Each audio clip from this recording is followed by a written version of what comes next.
प्रस्तावना। जब शिव ने तीसरी चाल चली।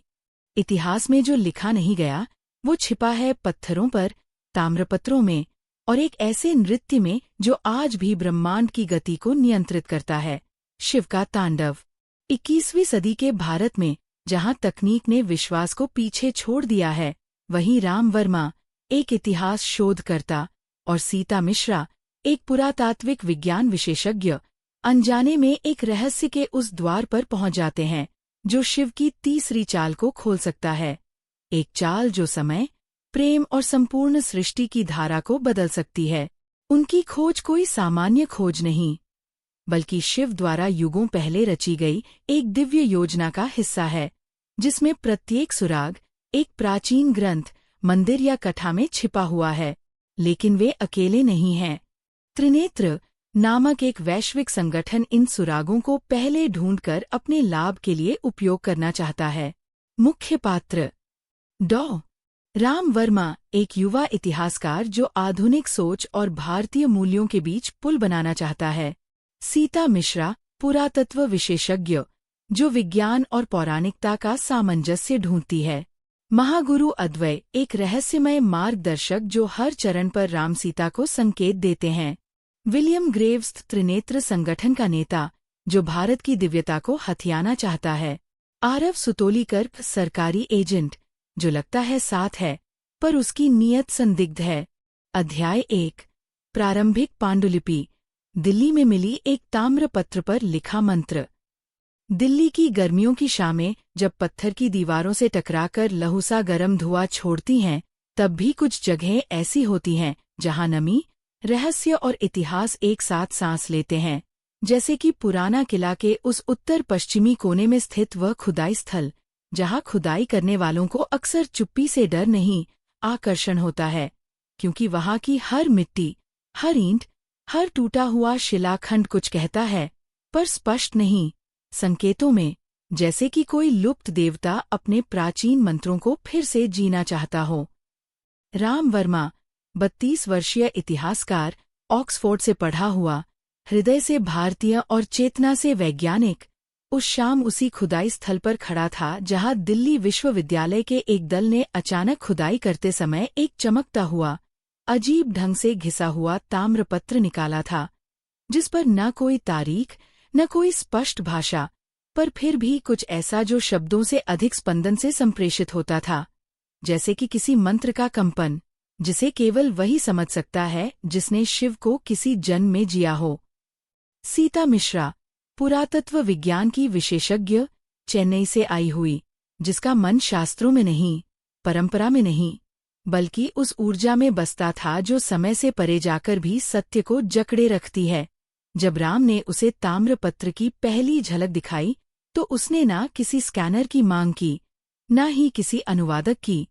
बस उसकी आंखें उस उकेरे गए वाक्य पर ठहर गईं, जो आधे टूटे, आधे जले हुए अक्षरों में लिखा था, यदा त्रिशूलम नृत्यति तदा काल लंघेत। और ये कहते हुए कि जब त्रिशूल नृत्य करता है तभी समय की सीमाएं टूटती हैं। सीता ने राम की ओर देखा जैसे वर्षों बाद कोई एक ही सपना दो आंखों ने देखा हो। ताम्रपत्र का आकार त्रिभुजाकार था, परंपरागत नहीं, और उसके किनारों पर उकेरे गए थे 3 छोटे छोटे बिंदु, जिन्हें देखने पर राम को ऐसा लगा जैसे ये त्रिनेत्र की प्रतीकात्मक छवि हो, शिव के तीसरे नेत्र के प्रतीक, जो केवल जागरण की अवस्था में खुलते हैं।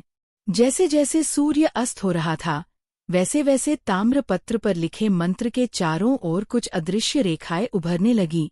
कोई स्याही नहीं थी वहां, कोई आधुनिक रासायनिक प्रक्रिया नहीं, पर सीता ने अपनी नोटबुक में ये दर्ज किया कि प्रकाश के घटने के साथ ये ताम्रपत्र जीवित होता दिखता है, जैसे इसे अंधकार में किसी सदी ने पुकारा हो। राम ने उसी रात एक उच्च रिजोल्यूशन फोटोग्राफ उस ताम्रपत्र का खींचकर जब इंफ्रारेड फिल्टर में देखा, तो 3 और रहस्यमयी वाक्य दिखे, जिन्हें मिलाकर कुछ ऐसा अर्थ निकला जो विज्ञान को चुप और आत्मा को जागृत कर देने वाला था। दृश्य से परे ही शिव का संकेत होता है।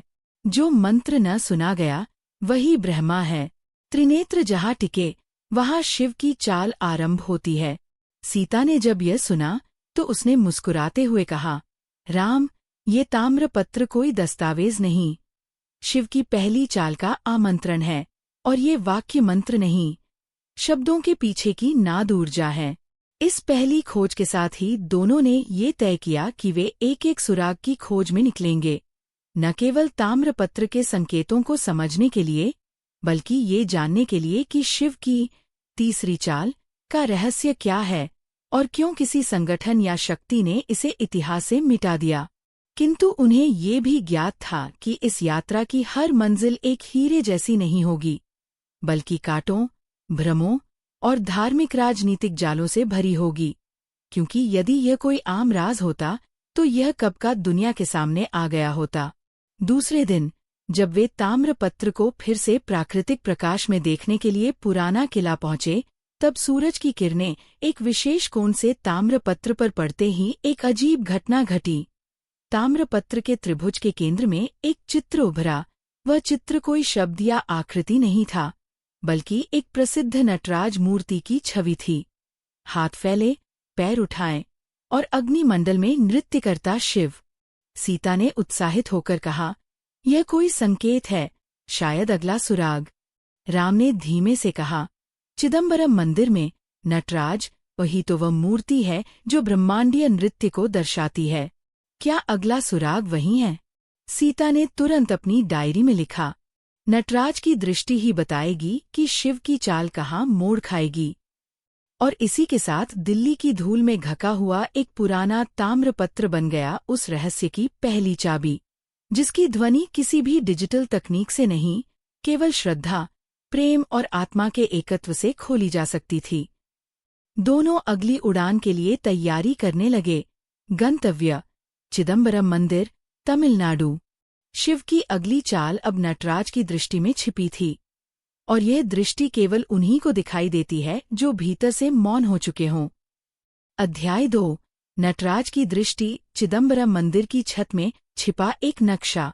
तमिलनाडु की घनी गर्मी में जब पसीना किताब के अक्षरों को भी बहाने लगता है और समय जैसे दक्षिण के मंदिरों की दीवारों से चिपक कर स्थिर हो जाता है, तभी कहीं कोई सन्नाटा भीतर से टूटता है। और जब चिदम्बरम के प्राचीन मंदिर की ओर बढ़ते राम और सीता को पहली बार उस नगर का हल्का सा कंपन महसूस हुआ, तो उन्हें नहीं पता था कि यह कंपन केवल उनके कदमों का नहीं, बल्कि उनके भीतर उठने वाले उस अज्ञात सत्य की पहली आहट थी, जिसे शिव स्वयं उन्हें महसूस कराना चाहते थे। क्योंकि ताम्रपत्र में छिपी नटराज की आकृति अब केवल एक मूर्ति नहीं, बल्कि एक ऐसा द्वार बन चुकी थी जो उन्हें उस ऊर्जा की ओर खींच रहा था जहां शिव केवल पूज्य नहीं, स्पंदन बन जाते हैं।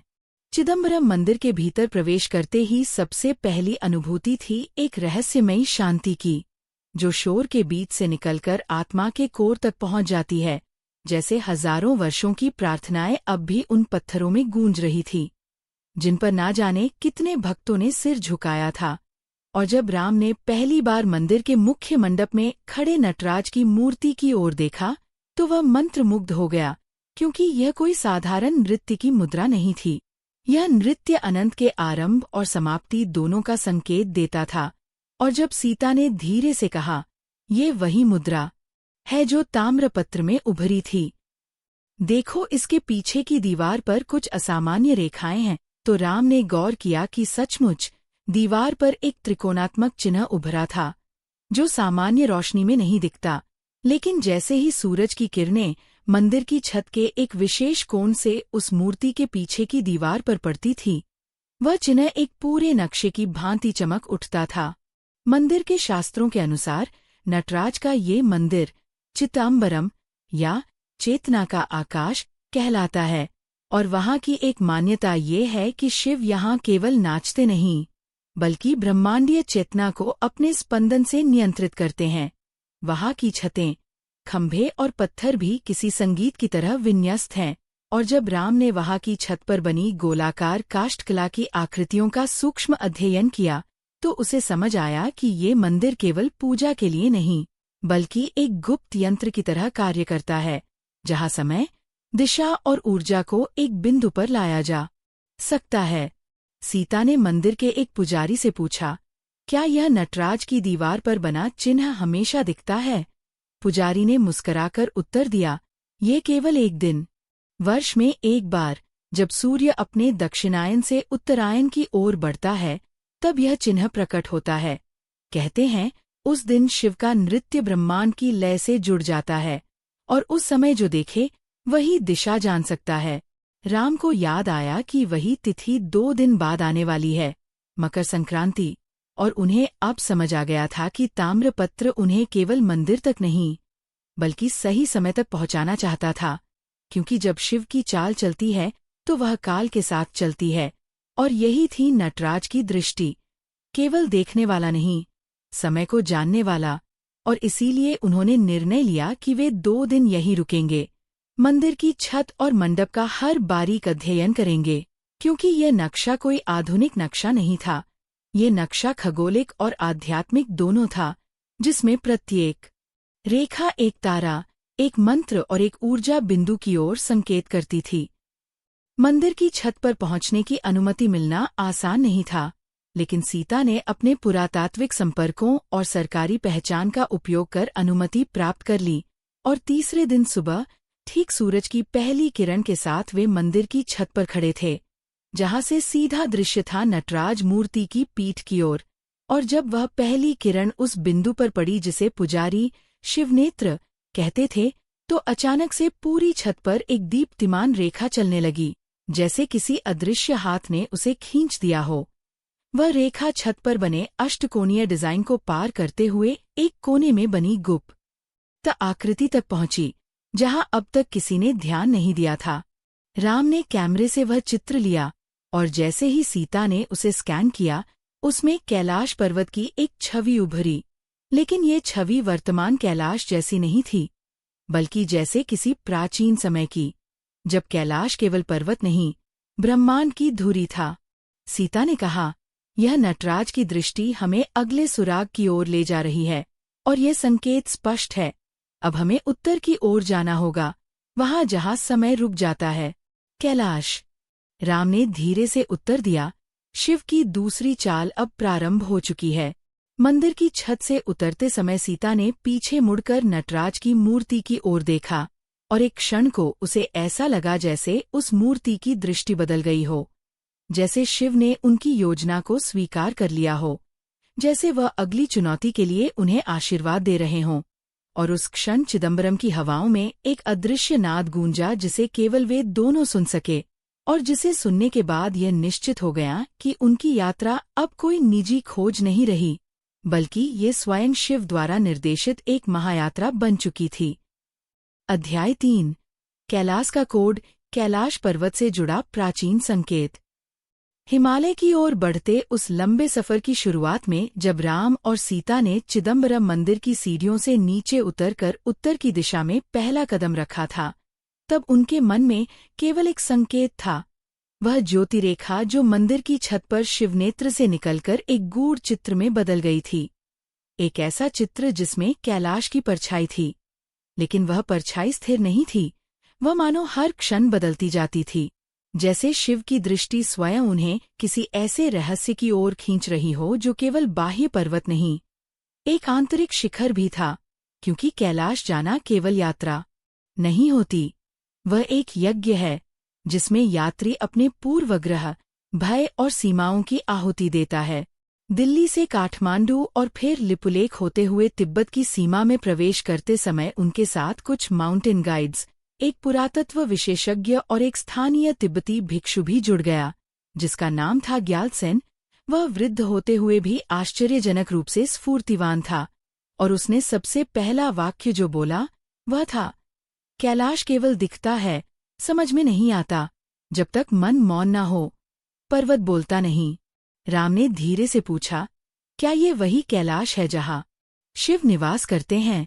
ग्यालत्सेन ने मुस्कुराकर कहा, यदि तुम खोजते हो शिव को किसी चोटी पर, तो वह एक पत्थर मिलेगा। यदि खोजते हो शिव को अपने भीतर, तो यह पर्वत एक आईना बन जाएगा। सीता ने जो ताम्रपत्र से प्राप्त चित्रों की डिजिटल स्कैनिंग करवाई थी, उसमें एक चिन्ह बार बार उभर रहा था, एक षटकोणीय रचना जिसमें एक बिंदु मध्य में था और उसके चारों ओर 7 बिंदु वृत्त में व्यवस्थित थे। और जब उन्होंने उसे ग्यालसेन को दिखाया तो वह एक पल को चुप हो गया, फिर बोला, यह सप्तर्षि मंडल है और यह चित्र कैलाश की उत्तर दिशा की चट्टानों पर एक गुफा के भीतर उकेरा गया है, जिसे बहुत कम लोग जानते हैं। इसे तिब्बती लोग कहते हैं द क्षेत्र ऑफ 7 वेज, यानी 7 दिशाओं की गुहा। राम को अब वह बात याद आई जो नटराज की छाया से प्रकट हुई थी। वह रेखा जो कैलाश की छवि की ओर इशारा करती थी, उसमें स्पष्ट रूप से 7 कोण दिखाई दे रहे थे, और अब यह स्पष्ट हो गया था कि अगला संकेत इस गुफा में छिपा था, जो स्वयं सप्तर्षियों की स्मृति और उनके द्वारा रखे गए ग्रहों के ज्ञान से जुड़ा था। 3 दिनों की कठिन पदयात्रा के बाद जब वे मानसरोवर झील के पार उस कठिन शिलापथ से होकर गुफा तक पहुंचे तो उन्हें एक ऐसी दीवार मिली जिसे देखने पर ऐसा लगता था जैसे किसी ने हजारों वर्ष पहले उसे तराश कर रख छोड़ा हो, जैसे कोई प्राचीन भाषा वहां जमी हुई थी। लेकिन वह भाषा कोई सामान्य लिपि नहीं थी। वह खगोल शास्त्रीय प्रतीकों, वैदिक यंत्रों और मंत्र चिन्हों से बनी हुई एक जीवंत नक्षत्रमान चित्र थी। सीता ने धीरे से दीवार पर हाथ रखा और जैसे ही उसका स्पर्श उन रेखाओं से हुआ, एक क्षण को हवा में गूंजती हुई ध्वनि सुनाई दी। वह ध्वनि किसी वीणा की टंकार जैसी थी, जो भीतर तक थर्रा जाती थी। और तभी राम को याद आया कि ऋग्वेद के एक मंत्र में कहा गया है, सप्तर्षयो दिवमसान्ति ते सप्तपथाः प्रदर्शयन्ति, यानी सप्तर्षि आकाश के 7 मार्गों के दृष्टा है, और ये मार्ग केवल आकाश गंगा में नहीं, मानव की चेतना में भी प्रतिबिंबित होते हैं। ग्यालसेन ने उस शिलालेख की एक व्याख्या सुनाई। ये 7 बिंदु सप्तग्रहों के हैं, बुध, शुक्र, मंगल, गुरु, शनि, राहु और केतु, और कैलाश के नीचे एक गुप्त ऊर्जा मार्ग है जो इन ग्रहों की दिशा के अनुसार सक्रिय होता है, लेकिन उसे खोलने के लिए एक पुरातन मंत्र आवश्यक है, जो केवल पूर्णिमा की रात को, जब चंद्रमा वृष राशि में हो, तभी काम करता है। राम ने पूछा, क्या यह वही मंत्र हो सकता है जो दिल्ली के ताम्रपत्र में लिखा था? सीता ने ताम्रपत्र की प्रतिकृति निकाली और जब उसे गुफा की दीवार के समीप लाया गया तो वह स्वतः एक चमक में बदल गया, और तभी एक आकृति गुफा के भीतर प्रकट हुई, एक संकीर्ण मार्ग जो गुफा की गहराई में उतरता था, और उसके चारों ओर वैदिक मंत्रों की अनुगूंज सुनाई देने लगी, जैसे कोई अदृश्य पुजारी अब भी उस मार्ग की रक्षा कर रहा हो। वे दोनों उस मार्ग में उतरे और नीचे पहुंचते ही एक विशाल गुहा में प्रवेश हुआ जहां 7 प्रकाशस्तंभ अलग अलग कोनों में खड़े थे, और हर एक स्तंभ के नीचे एक मंत्र उकेरा गया था जो ग्रहों से संबंधित था। लेकिन इनमें एक स्तंभ अधूरा था, उसका मंत्र मिटा हुआ प्रतीत होता था। और तभी राम को स्मरण हुआ, नटराज मंदिर की छत पर जो मंत्र देखा गया था वह यहाँ पूरा हो सकता है। सीता ने तुरंत अपने टैब से उस मंत्र को पुनः खोजा और जैसे ही वह अधूरे स्तंभ पर प्रोजेक्ट किया गया, वह स्थान चमक उठा और 7 स्तंभ एक साथ कंपन करने लगे, जैसे वे जाग उठे हों। और तभी गुहा के केंद्र में एक ऊर्जा केंद्र प्रकट हुआ, जिसमें पृथ्वी का एक घूर्णन करता हुआ त्रिविमीय चित्र उभरा, और उसमें 7 रेखाएं उत्तर भारत की एक विशेष दिशा की ओर इशारा करने लगी। वह दिशा थी उज्जैन, जहां महाकाल मंदिर स्थित है। ग्यालसेन ने कहा, शिव की चाल अब अपने तीसरे बिंदु की ओर बढ़ रही है। तुम्हें वहां जाना होगा जहां त्रिशूल की छाया धरती से जुड़ती है। राम और सीता ने एक दूसरे की ओर देखा। कैलाश अब पीछे छूट रहा था, लेकिन जो मिला था वह केवल एक पर्वत की स्मृति नहीं, बल्कि समय, स्थान और चेतना को जोड़ने वाला एक शिवकोट था, जो आगे भी रहस्यों से भरा हुआ था। अध्याय 4। सप्तऋषियों की गुफा। ऋग्वेद से मिला 7 ग्रहों का ज्ञान। कैलाश की गुफा में जब 7 ज्योतिस्तंभों की छाया पृथ्वी के उस अदृश्य नक्शे पर गिरती थी, तब राम और सीता को यह स्पष्ट हो चला था कि यह खोज केवल स्थूल संकेतों की नहीं, बल्कि सूक्ष्म ज्ञान की भी यात्रा है। और वह अगला बिंदु जिसे सप्तग्रहों के मंडल ने प्रकट किया था, अब उन्हें भारत की उसी भूमि की ओर खींच रहा था जहां समय को मापा जाता है, जहां कालचक्र की धुरी घूमती है।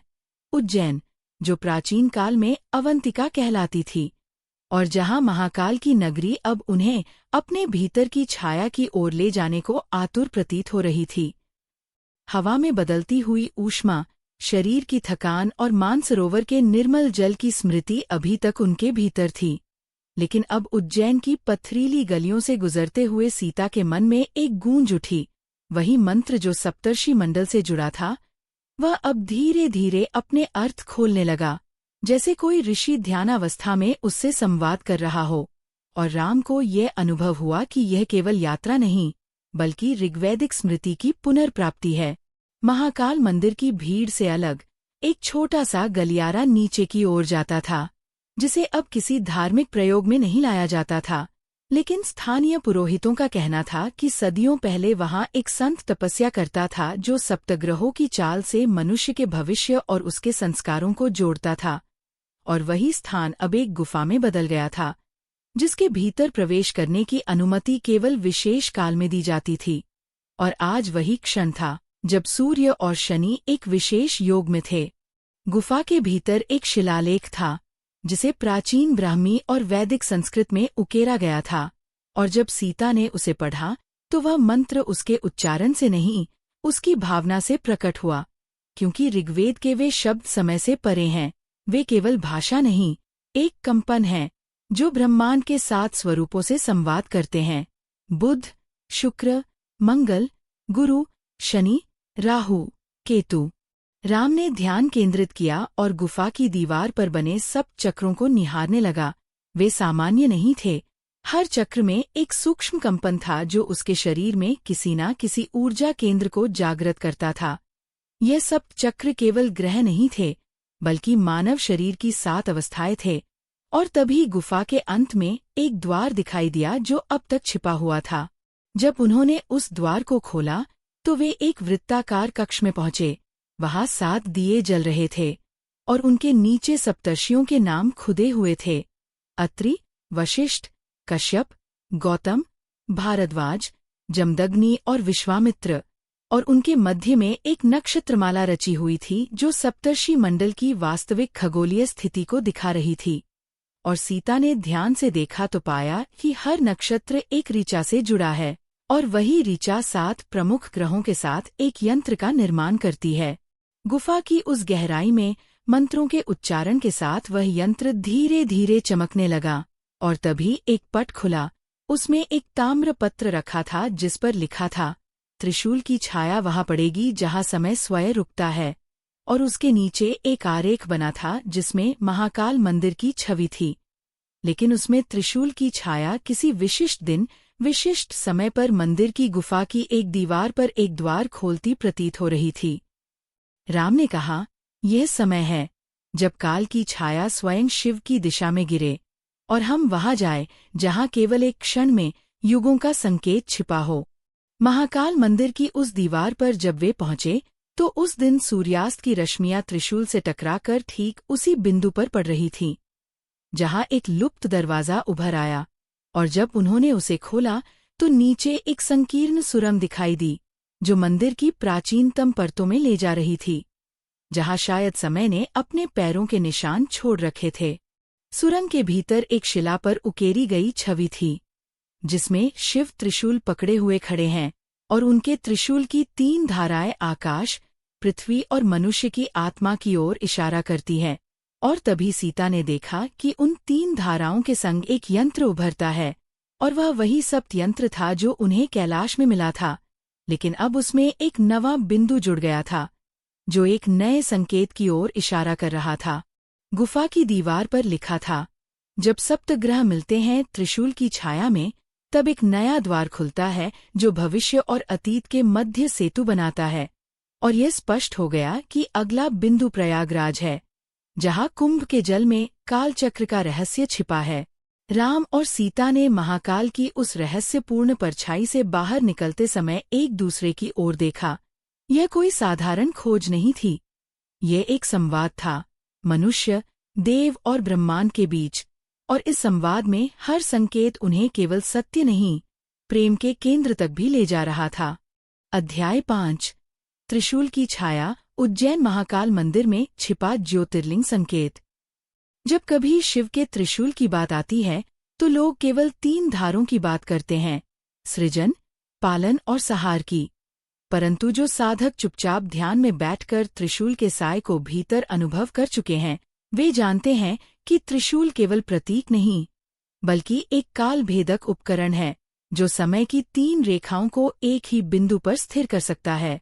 और यह रहस्य उस समय राम और सीता के सामने स्पष्ट होने लगा था जब वे कैलाश के बर्फीले संकेतों को पार करके उज्जैन की गर्म हवाओं में उतर आए थे, जहां हर सांस के साथ धरती की धड़कन शिव के संहारक रूप में बदलती थी, और जहां महाकाल का मंदिर केवल एक धार्मिक स्थल नहीं, बल्कि भविष्य को बीते हुए में बदल देने वाली एक अदृश्य प्रयोगशाला जैसा प्रतीत होता था।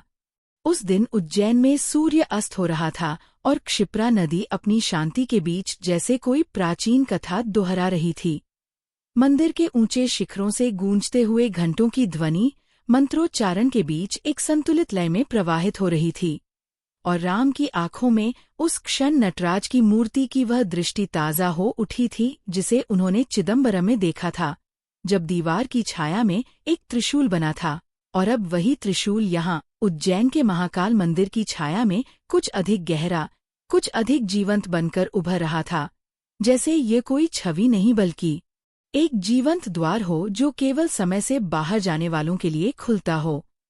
सीता, जिसने अब तक विज्ञान और वेद दोनों के बीच एक सेतु बना लिया था, मंदिर की परिक्रमा करते हुए वहां की हर शिल्पाकृति को, हर आलेख को ध्यान से पढ़ रही थी, पर उसे वो उत्तर नहीं मिल रहा था जो कैलाश की बर्फ में छिपा कोड छोड़ गया था। वहां जिस रेखाचित्र में उन्होंने सप्तर्षियों की स्थिति और उनके द्वारा दर्शाए गए ग्रहों के संबंध को समझा था, वह यहाँ किसी और सूत्र की ओर संकेत कर रहा था। और तभी, ठीक रात के प्रथम प्रहर में, जब सीता ने महाकाल मंदिर के गर्भगृह के ठीक सामने एक विशिष्ट कोण पर दिया रखा, तो मंदिर की ऊंचाई से आई छाया चुपचाप मंदिर की उत्तर पश्चिम दीवार पर 3 रेखाएं खींच गई, जो बिल्कुल वैसी थीं जैसी ताम्रपत्र पर बनी थीं। और वह आकृति केवल त्रिशूल की नहीं, बल्कि एक काल चक्र की प्रथम परत थी। राम ने कांपती आवाज में कहा, यह छाया त्रिशूल की नहीं है, यह समय की दिशा बदलने वाली छाया है। इसे समझने के लिए हमें केवल ज्योतिर्लिंग की पूजा नहीं, उसके केंद्र के नीचे जाना होगा। सीता चौंकी। तुम कहना चाहते हो कि मंदिर के नीचे कोई सुरंग है? नहीं, राम मुस्कराया, कोई सुरंग नहीं, पर एक ऐसा गर्भित कक्ष जो केवल तब सक्रिय होता है जब त्रिशूल की छाया पूर्ण चंद्रमा के नीचे एक विशेष क्षण पर काल की 3 रेखाओं से मिलती है। और आज वो रात है। बिना किसी को बताए वे दोनों मंदिर प्रबंधकों से अभिषेक का कारण बताकर गर्भगृह के एक विशेष कोने की ओर पहुंचे, जहां दीवारों पर हल्के से खुरचाव के निशान थे, जैसे किसी ने वहां कुछ उकेरा हो, पर फिर मिटा दिया गया हो। और जैसे ही राम ने अपनी जेब से उस प्राचीन ताम्रपत्र की प्रतिकृति निकाली और उसे उस खुरचाई हुई दीवार पर रगड़ा, तो धीरे धीरे कुछ प्रतीक प्रकट हुए। 3 बिंदु, एक त्रिशूल और एक वृत्त, और उसी वृत्त के मध्य में उभर कर आया एक शब्द, प्रयाग। सीता ने सांस रोके हुए कहा, क्या ये अगला संकेत है? हाँ, राम की आंखों में अब कोई संशय नहीं था।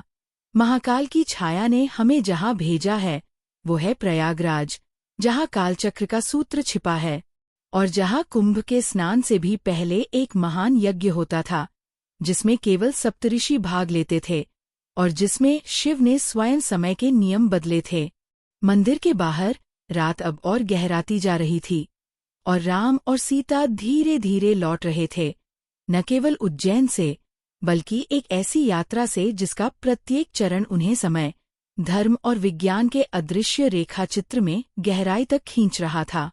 और वहीं मंदिर के शिखर पर टंगी एक छोटी सी घंटी हवा से कांपती हुई जैसे बोल उठी, शिव की अगली चाल प्रयाग में है, वहां जहां गंगा, यमुना और अदृश्य सरस्वती का मिलन होता है, वहीं समय का असली सूत्र छिपा है। अध्याय 6, कुंभ का रहस्य, प्रयागराज में छुपा काल चक्र का सूत्र।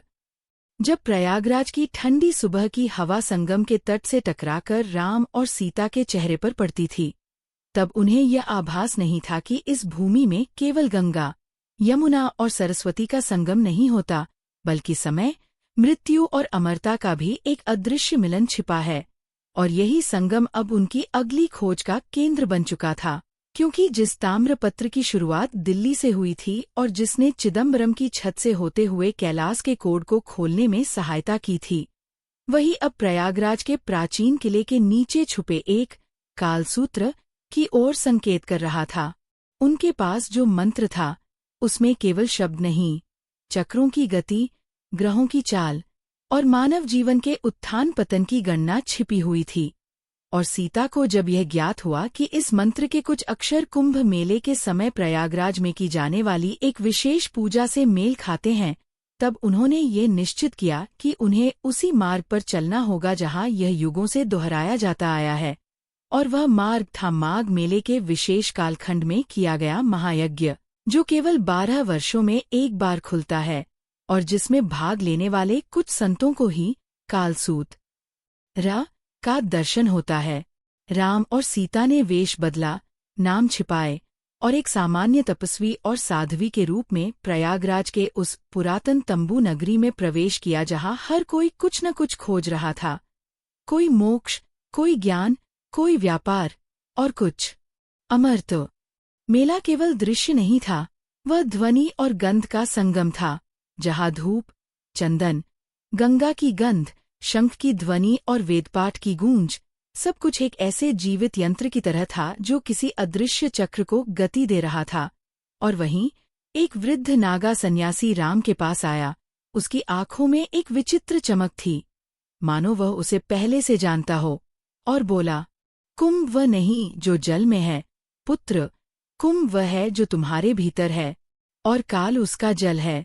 जो इसे भर दे वह रचिता, जो इसे खाली करे वह संहारक, और जो इसे रोक दे वही समय का स्वामी। शिव। राम हक्का बक्का था, उसने कोई प्रश्न नहीं पूछा, पर वह नागा सन्यासी मुस्कराया और बोला, तुम खोज रहे हो ना उस सूत्र को, जो समय के चक्र को खोलता है? तो सुनो और सुनकर समझो। प्रयागराज में एक पुराना यंत्र है जो सूर्य, चंद्र और बृहस्पति की चाल से संचालित होता है, और जब तीनों एक विशेष स्थिति में आते हैं, तब उस यंत्र की ध्वनि से एक द्वार खुलता है, वह द्वार जो वर्तमान को भूत से जोड़ता है। राम और सीता को जल्द ही ज्ञात हुआ कि वह द्वार कोई ईंट पत्थर से बना हुआ स्थल नहीं था, बल्कि एक जली हुई शिला के नीचे छिपा शब्दकोश था, एक ऐसा ग्रंथ जो केवल मंत्रोच्चारण की ध्वनि से ही खुलता था।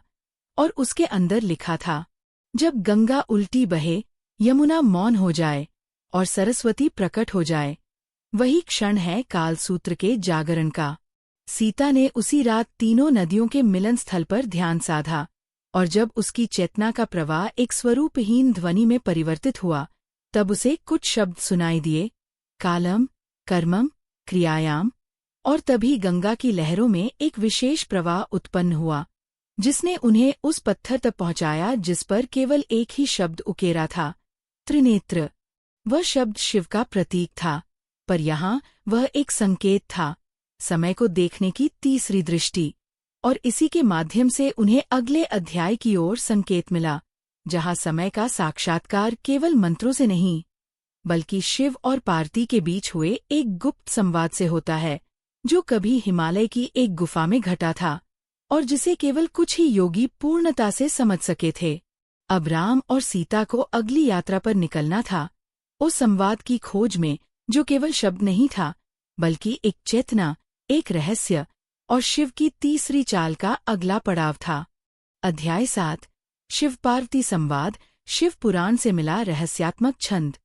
जब प्रयागराज की पवित्र रेतों पर कालसूत्र के संकेत ने अपनी अंतिम प्रतिध्वनि दी थी, तब राम और सीता की चेतना जैसे किसी अगली दिशा की ओर खींचने लगी थी, मानो समय स्वयं उन्हें किसी ऐसे स्थान की ओर बुला रहा हो जहां केवल शारीरिक यात्रा से नहीं, बल्कि आत्मिक स्पर्श से ही पहुंचा जा सकता था। और वही दिशा थी हिमालय की एक अनाम गुफा, जहां युगों पूर्व शिव और पार्वती के मध्य एक ऐसा संवाद घटित हुआ था जिसे किसी वेद, किसी शास्त्र या किसी लिपि में पूर्ण रूप से नहीं उतारा गया, लेकिन उसकी ध्वनि अब भी ब्रह्मांड की अतल गहराइयों में प्रतिध्वनित होती थी। उनके पास कोई मानचित्र नहीं था, न कोई मार्गदर्शक संत, पर एक रात सीता को स्वप्न में एक स्त्री दिखी। वह न तो देवी थी, न मानव, परंतु उसकी आंखों में ऐसा सौम्य तेज था मानो हिमर्ष्मि स्वयं उसमें विलीन हो गई हो। और वह बोली, मंत्र वह नहीं जो पढ़ा जाए, मंत्र वह है जो सुना गया, वह भी जब न कोई शब्द हो, न कोई ध्वनि, केवल शून्य में प्रतिध्वनि। शिव ने जो पार्वती से कहा था वह इसी प्रकार था, और उसे सुनने के लिए तुम्हें भीतर उतरना होगा। अगली सुबह राम और सीता ने हिमालय के भीतर की यात्रा आरंभ की, और कई दिन की कठिन चढ़ाई, हिम, पत्थर, मौन और एक अनजानी ऊर्जा से गुजरते हुए वे उस गुफा तक पहुंचे जिसका द्वार किसी ने नहीं बनाया था। वह स्वतः निर्मित था, और वहां केवल वे ही जा सकते थे जिनका मन एकदम निष्कलंक हो। गुफा के भीतर अंधकार नहीं था, बल्कि एक नीली आभा थी, जैसे नीलकंठ शिव का तेज वहां गूंज रहा हो। और जैसे ही राम ने गुफा की दीवारों को छुआ, उन्हें एक कंपन महसूस हुआ, मानो पत्थर में कोई स्मृति बसी हो। और उस स्मृति से निकलकर एक गूढ़ छंद राम और सीता की चेतना में उतर गया।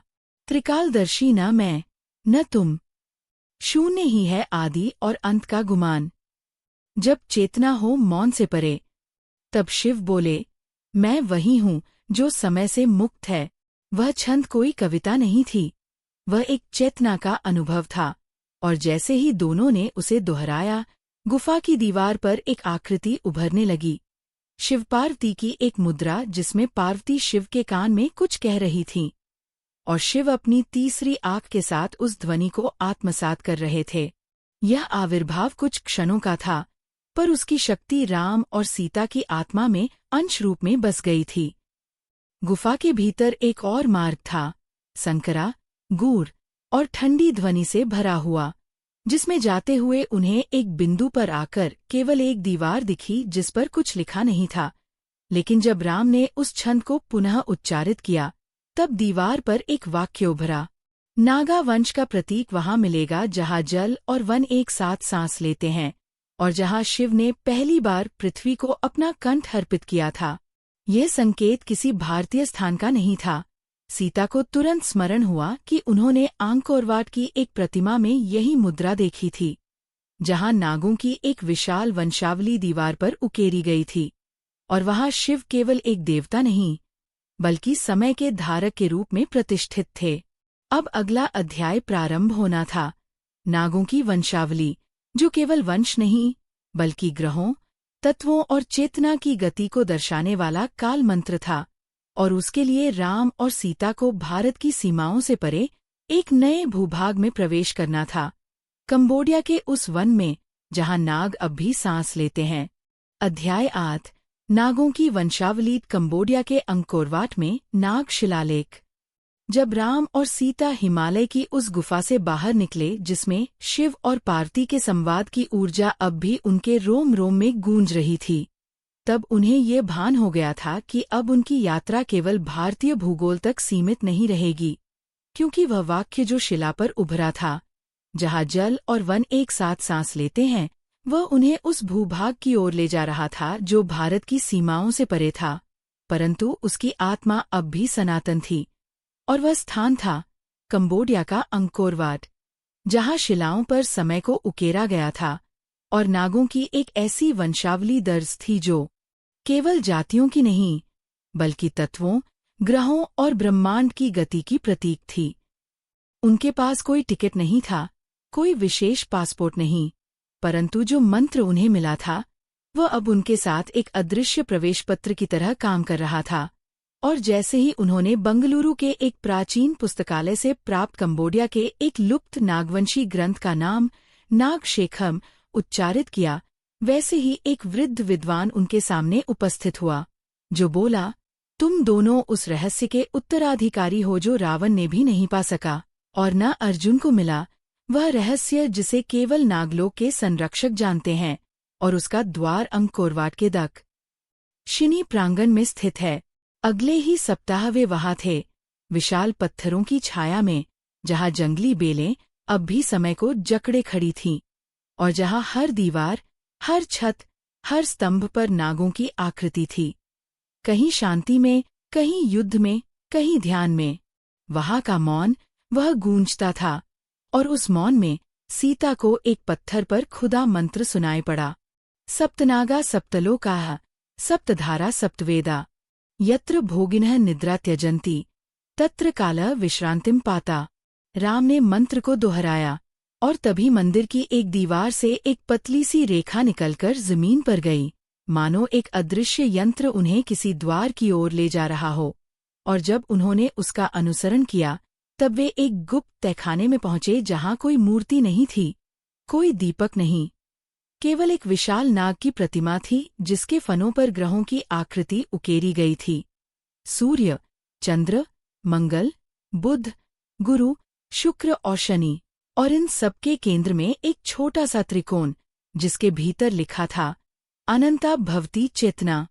सीता ने धीरे से उस त्रिकोण पर स्पर्श किया, और वहां एक ध्वनि उत्पन्न हुई। कोई संगीत नहीं, कोई शब्द नहीं, केवल श्वास लेने जैसा कंपन। और उसी ध्वनि के भीतर उन्हें एक छवि दिखी, एक सम्राट जो सर्पों से घिरा था। उसके मस्तक पर त्रिनेत्र का चिन्ह था, और उसकी आंखें बंद थीं, जैसे वह स्वयं शिव का एक चिरंतन रूप हो। विद्वान ने पीछे से कहा, वह वासुकी नहीं है, वह नागराज अनंत सेन है, जो समय की गति को रोक सकता था। और यही कारण था कि शिव ने उसे ब्रह्मांड के बाहरी छोर पर बैठाया, ताकि जब भी समय अधिक तेज हो जाए, वह उसकी पूंछ पकड़कर उसे थाम सके। यह कथा कोई पुरानी नहीं थी, वह चेतना अब भी जागृत थी। और यही कारण था कि अंकोरवाट के मंदिर आज भी सूर्य की चाल से जुड़ते हैं, ग्रहों के संक्रांति पर उनकी छाया बदलती है, और नागों के वह शिलालेख कोई अलंकरण नहीं, बल्कि खगोलीय गणनाएं हैं जिन्हें केवल वही समझ सकता है जो नागों की वंशावली को तत्वों के आधार पर पढ़े।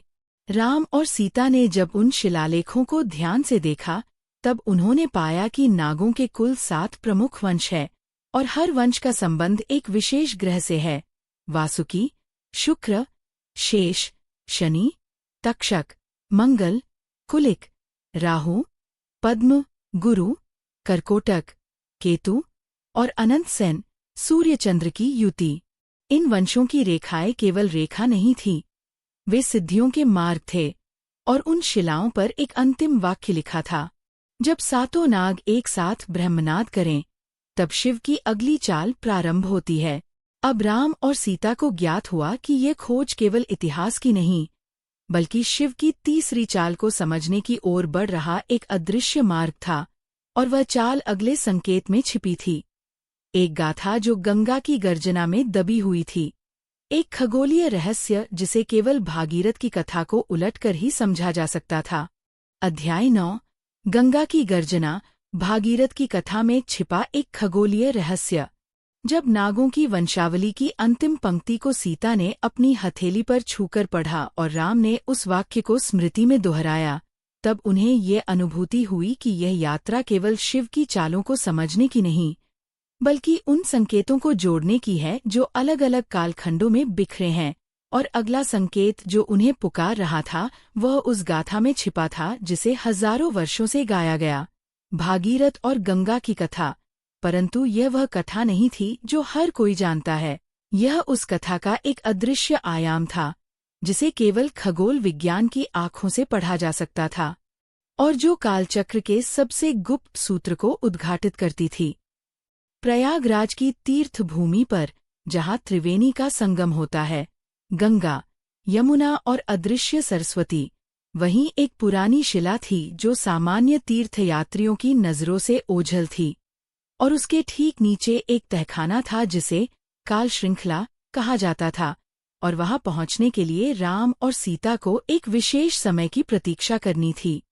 पूर्णिमा की रात, जब चंद्रमा अपनी उच्चतम स्थिति पर होता है, क्योंकि तभी वह दरवाजा एक ध्वनि संकेत पर खुलता था, और उस ध्वनि का स्रोत था भागीरथ द्वारा गाया गया राग। उन्होंने एक पुरातन यंत्र का प्रयोग किया जिसे उन्होंने अंकोरवाट से प्राप्त किया था, और उसमें जब उन्होंने भागीरथी नाम का मंत्र डाला, तो वह राग उत्पन्न हुआ जिसने जमीन को हल्का कंपायमान कर दिया, और फिर उनके पैरों के नीचे की भूमि दरकने लगी, और एक गोल आकार का द्वार प्रकट हुआ, जो किसी विशाल ग्रह की सतह जैसा प्रतीत हो रहा था, और जब वे उसमें प्रवेश किए तब उन्हें ऐसा लगा जैसे वे समय की एक गुफा में उतर रहे हैं, जहां हर दीवार किसी तारे की गति को उकेरे हुए थी। वहां एक केंद्र था, गोल, चमकता हुआ, और उस पर सप्तर्षियों की दिशा, नक्षत्रों की चाल और गंगा के धरती पर उतरने की तिथि खुदी हुई थी। और उसी के मध्य लिखा था, गंगा केवल जल नहीं बल्कि ब्रह्मांड से गिरा प्रकाश है। और ये वही वाक्य था जिसे ऋषि अगस्त्य ने एक बार कहा था जब उन्होंने गंगा के प्रथम बहाव को रोका था। सीता ने पूछा, क्या यह संकेत है कि गंगा कोई खगोलीय घटना थी? राम ने उत्तर दिया, संभवतः गंगा का उतरना कोई जलप्रपात नहीं, बल्कि वह समय था जब एक उल्कापिंड या खगोलीय ऊर्जा पृथ्वी से टकराई और पृथ्वी के अक्ष को बदला, और तभी शिव ने उसे अपने जटाओं में बांधकर उसकी दिशा को मोड़ा। एक दीवार पर चित्र बना था।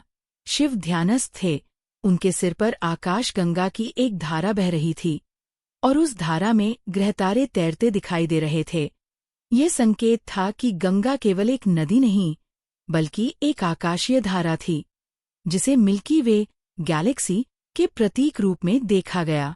एक और शिला पर अंकित था, जब गंगा पृथ्वी पर गिरी तब सूर्य का भ्रमण एक नए चक्र में प्रवेश कर गया, और ये चक्र 26,000 वर्षों का precision cycle, precision of equinoxes था, जिसे वेदों में महाकाल चक्र कहा गया। यही वह कालचक्र था जिसे शिव नियंत्रित करते हैं, और जब वह गड़बड़ होता है तब शिव की चालें तेज होती हैं। राम और सीता ने वहां एक दीवार पर उकेरा एक यंत्र देखा, एक कमल के आकार का, जिसके 12 दल थे, और हर दल पर एक युग अंकित था, सत्य, त्रेता, द्वापर, कलियुग, और उसके बीच एक खाली स्थान था जिस पर लिखा था, शिव की तीसरी चाल यहाँ प्रवेश करती है। और तभी एक अनदेखी ध्वनि उनके कानों में गूंजी, जैसे कोई शंख बजा हो या कोई जलधारा चट्टानों से टकराई हो, और वह ध्वनि उन्हें ऊपर ले आई, और वे पुनः संगम तट पर थे, परंतु कुछ बदल चुका था। आकाश में एक नया नक्षत्र चमक रहा था, और एक दिशा से एक वृद्ध पुजारी आकर बोला, अब तुम्हारी यात्रा दक्षिण की ओर होगी, जहां रावण का एक हिस्सा अब भी जीवित है, उसकी डायरी, उसके ज्ञान के अवशेष, एक गुफा में, लंका में, जहां उसने शिव से अंतिम बार संवाद किया था। राम और सीता ने एक दूसरे की आंखों में देखा। अब वे जानते थे कि अगला द्वार रावण की चेतना में प्रवेश करना था, न घृणा से, न युद्ध से, बल्कि उस ज्ञान के माध्यम से जिसे उसने छुपा दिया था, और जिसे दशानन की डायरी कहा जाता था। अध्याय 10। दशानन की डायरी, लंका की गुफा में रावण के ज्ञान का अंश। जब राम और सीता प्रयागराज से लौटे और आकाश की वह नई चमकती रेखा उनके सिर के ऊपर मंडरा रही थी, तब उन्हें यह स्पष्ट हो गया कि अब जो गंतव्य है वह केवल भौगोलिक नहीं, बल्कि मानसिक और आध्यात्मिक स्तर पर भी कहीं अधिक गहरा, रहस्यमय और चुनौतीपूर्ण होगा, क्योंकि अब वे प्रवेश करने वाले थे उस चेतना में जिसे युगों से केवल एक राक्षस के रूप में जाना गया, दशानन रावण, लेकिन जिसे वे अब समझना चाहते थे एक ऐसे साधक के रूप में, जिसने शिव की उपासना में स्वयं को जलाया, तपाया और फिर एक ग्रंथ की रचना की, जो लंका की गुफाओं में अब भी सुरक्षित था। लंका तक पहुंचने का मार्ग सरल नहीं था। वह अब आधुनिक श्रीलंका में नहीं, बल्कि एक गुप्त द्वीप में था, जो हिंद महासागर के बीच में चंद्रग्रहण की रात ही प्रकट होता था, और उस द्वीप की ओर जाने का रास्ता तब खुलता था जब समुद्र के ऊपर शिव तांडव स्तोत्र की पूरी आवृत्ति उच्च स्वर में गाई जाए, वह भी विशेष लय और उच्चारण में। और इसी कार्य के लिए राम और सीता पहुंचे रामेश्वरम, जहां शिव का एक अद्भुत ज्योतिर्लिंग स्थापित है। वहां एक साधु ने उन्हें एक त्रिशूल दिया। ये त्रिशूल साधारण नहीं था, बल्कि यह स्वयं रावण द्वारा वहां छोड़ा गया एक उपकरण था जो समुद्र में द्वार खोलने का संकेत देता था। और जब राम ने उस त्रिशूल को जल में स्थापित किया, तब समुद्र की लहरें अलग हो गईं और एक प्रकाश पथ प्रकट हुआ, जिस पर चलकर वे पहुंचे उस द्वीप की ओर जिसे ताम्र गुफा द्वीप कहा जाता था। वहां पहुंचने पर उन्होंने देखा एक पर्वत जिसके अंदर प्रवेश द्वार पर एक विशाल शिला थी। उस पर लिखा था, जो ज्ञान को अपने घमंड से नहीं, अपनी विनम्रता से ढूंढे, वही मेरा उत्तर समझ सकता है। दशग्रीव रावण। गुफा के भीतर की दीवारें तांबे की परतों से बनी थीं, और उन पर अंकित थे मंत्र, शिव के विभिन्न रूप, यंत्र, और बीचों बीच रखा था एक पात्र, जो काले रंग का था, और उस पर 1000 सूक्ष्म रेखाएं खुदी थीं। और जब राम ने उसमें हाथ रखा, तब वह पात्र धीरे धीरे घूमने लगा, और रावण की आवाज जैसे गूंजने लगी, न जिंदा न मृत, जैसे चेतना स्वयं बोल रही हो। मैं रावण, दशानन, शिवभक्त, ज्योतिषज्ञ, तांत्रिक, संगीतज्ञ और एक असफल राजा। मैंने शिव से 1000 वर्षों तक तप किया। मैंने ब्रह्मा से अमरता नहीं मांगी। मैंने समय को समझा और उसे बांधने का प्रयास किया, और इसी प्रयास में मैंने लिखा वह ग्रंथ जो तुम्हारे सामने है, काल विन्यास। सीता ने ग्रंथ के पन्ने पलटे। वे ताम्रपत्र थे, हल्के गर्म, जैसे समय अब भी उनमें बह रहा हो, और हर पृष्ठ पर लिखा था एक संकेत, ग्रहों की चाल, तांत्रिक रेखाएं, शिव की चालों की गणना, और विशेषकर समुद्र के नीचे एक मार्ग का उल्लेख, जिसे रावण ने छुपाया था, क्योंकि वह जानता था कि उसका रहस्य उजागर होते ही शिव की तीसरी चाल की गति तेज हो जाएगी। राम ने एक पृष्ठ पढ़ा, जब सूर्य और चंद्रमा समस्थिति में हों, और पृथ्वी 3 बार अपनी धुरी पर कांपे, तब समुद्र की एक छाया रेखा प्रकट होगी, जो सेतु का प्रतिबिंब है। वहीं से शिव का संकेत तुम्हें मिलेगा। यह छायापथ ही अगला रहस्य था, एक समुद्री परावर्तन, जो राम सेतु से जुड़ा था, परंतु यह वह सेतु नहीं था जिसे आज उपग्रह से देखा जाता है। ये था उस सेतु की छाया, जो केवल ध्वनि, समय और ज्योतिष के संयोजन से दिखती थी। गुफा की दीवार पर अंतिम संकेत था, एक जल यंत्र, जो रावण की चेतना को समेटे हुए था। राम ने उसमें जल डाला और सीता ने वैदिक मंत्र पढ़े, और तभी वह यंत्र चक्रीय गति में घूमने लगा और उनमें छवियां उभरने लगीं। राम सेतु का निर्माण, नल और नील की युक्तियां, समुद्र की तलहटी में चलती एक अदृश्य रेखा, जो उत्तर की ओर बढ़ती थी। रावण की आवाज फिर गूंजी, तुम यदि इस छायापथ पर चलो, तो अगली चाल तुम्हारे सामने प्रकट होगी। पर ध्यान रहे, ये चाल रेखा नहीं, वृत्त है, और जो वृत्त को रेखा समझता है, वह समय को उलझा देता है। राम और सीता जब बाहर निकले, तब वह द्वीप पुनः जल में डूबने लगा, पर उनके पास अब वह ग्रंथ था, वह मार्ग था, और वह चेतावनी थी। अब अगला कदम उन्हें समुद्र की छाया में, राम सेतु के परे, एक ऐसी दिशा में ले जाने वाला था जहां विज्ञान और अध्यात्म एक ही रेखा पर मिलते हैं, और शिव की तीसरी चाल की गूंज और तीव्र होती जा रही थी। अध्याय 11, राम सेतु का छायापथ, रामायण कालीन समुद्री रहस्य। जब राम और सीता ने ताम्रगुफा द्वीप को छोड़ा और अपने पीछे रावण की चेतना, उसकी ध्वनि और उसके रहस्यमयी ग्रंथ कालविन्यास को लेकर आगे बढ़े, तब समुद्र के जल में चंद्रमा की छाया ने उन्हें एक संकेत दिया, मानो जल ही बोल उठा हो, और उस छाया की रेखा उन्हें ले चली राम सेतु की ओर। परंतु यह वही राम सेतु नहीं था जिसे आज उपग्रह चित्रों में देखा जाता है।